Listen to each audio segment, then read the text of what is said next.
Praise the Lord.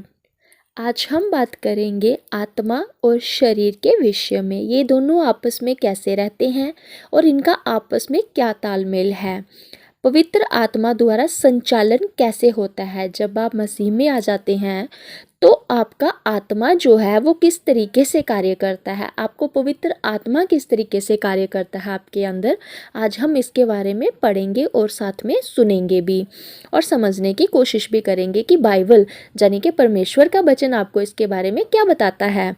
हम start करते हैं गलातियों, इसका वचन 5:16 से। पर मैं कहता हूँ आत्मा के अनुसार चलो तो तुम शरीर की लालसा किसी रीति से पूरी ना करोगे, क्योंकि शरीर आत्मा के विरोध में और आत्मा शरीर के विरोध में लालसा करता है और ये एक दूसरे के विरोधी हैं, इसलिए कि जो तुम करना चाहते हो वह ना करने पाओ। और यदि तुम आत्मा के चलाए चलते हो तो व्यवस्था के अधीन ना रहे। शरीर के काम तो प्रगट हैं, अर्थात व्यभिचार, गंदे काम, लुच्चापन, मूर्ति पूजा, टोना, बैर, झगड़ा, ईर्ष्या, क्रोध, विरोध, फूट, विधर्म, डाह, मतवालापन, लीला क्रीड़ा और इनके जैसे और काम हैं। इनके विषयों में मैं तुमसे पहले से कह देता हूँ, जैसा पहले भी हो चुका है, कि ऐसे ऐसे काम करने वाले परमेश्वर के राज्य के वारिस ना होंगे। हालेलुया। देखिए परमेश्वर ने कितना कुछ समझा दिया इस वचन में कि जो जितने भी पवित्र आत्मा के कार्य नहीं हैं तो वे क्या होंगे, वे स्वर्ग के राज्य के अधिकारी नहीं होंगे, परमेश्वर के राज्य के वारिस नहीं होंगे। तो अगर आपको परमेश्वर के राज्य के वारिस बनना है, अगर आपको परमेश्वर के घर में अपनी जगह बनानी है, तो आपको ये सारे के सारे बुरे काम छोड़ने पड़ेंगे। अगर आपको परमेश्वर के साथ अपना जीवन जीना है तो आपको फिर पवित्र आत्मा के द्वारा ही जीना पड़ेगा। और वो कौन सा जीवन होगा?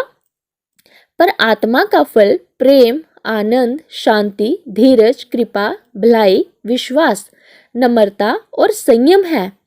ऐसे ऐसे कार्यों में विरोध में कोई भी व्यवस्था नहीं। और जो मसीह यीशु के हैं उन्होंने शरीर को उसकी लालसाओं और अभिलाषाओं समेत क्रूस पर चढ़ा दिया है। परमेश्वर क्या कहने की कोशिश कर रहे हैं कि अगर आपके अंदर प्रेम है, नम्रता है, विश्वास है, जहाँ भलाई है, ये सारे काम अगर आपके अंदर हैं तो फिर आप व्यवस्था का विरोध कर ही नहीं सकते। क्योंकि व्यवस्था हमें क्या बताती है, परमेश्वर का वचन हमें क्या बताता है कि आपको किसी भी बुराई में नहीं पड़ना है। और जो मसीह में हो चुके हैं, जो यीशु के हो चुके हैं, उनकी सारी शरीर की लालसाओं को उन्होंने क्या कर दिया है, क्रूस पर चढ़ा दिया है, यानी कि उनको अपने अंदर से निकाल के बाहर फेंक दिया है। यदि हम आत्मा के द्वारा जीवित हैं तो आत्मा के अनुसार चलें भी। परमेश्वर क्या कह रहे हैं कि अगर आप आत्मा के द्वारा चलते हो, अगर आप आत्मा के साथ जीवित हो तो आपको किस तरीके से चलना है, आपको आत्मा के अनुसार ही चलना है। हम घमंडी होकर ना एक दूसरे को छेड़ें और ना एक दूसरे से डाह करें। हमें घमंड नहीं करना है, हमें अपने अभिमान में नहीं रहना है, एक दूसरे को गिराना नहीं है, एक दूसरे की बुराइयां नहीं करनी है। देखिए परमेश्वर की व्यवस्था में ही लिखा है कि अगर ये सारे काम आप करते हो तो आप फिर पवित्र आत्मा के नहीं हो, आप फिर शारीरिक हो, आप अभी तक आत्मा में आए ही नहीं हो। और अगर आप पवित्र आत्मा में आ चुके हो, पवित्र आत्मा आप पे वास करता है, तो आप इन सब बुराइयों से अपने आप को फिर दूर कर चुके हो। परमेश्वर के इतना सुंदर वचन है, मैं ये मानती हूँ कि ये वचन आपकी ज़िंदगी को बदलने पाए। इस वचन के द्वारा आपको बहुत सारी आशीष मिले।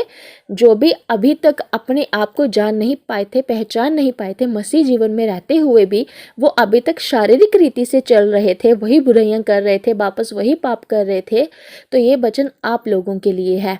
ये वचन आप लोगों की ज़िंदगी बदले और आपको ढेर सारी आशीष दे। प्रभु आपको बहुत सारी आशीष दे और आपका आज का दिन परमेश्वर की इच्छा के अनुसार ही बीते। जय मसीह की।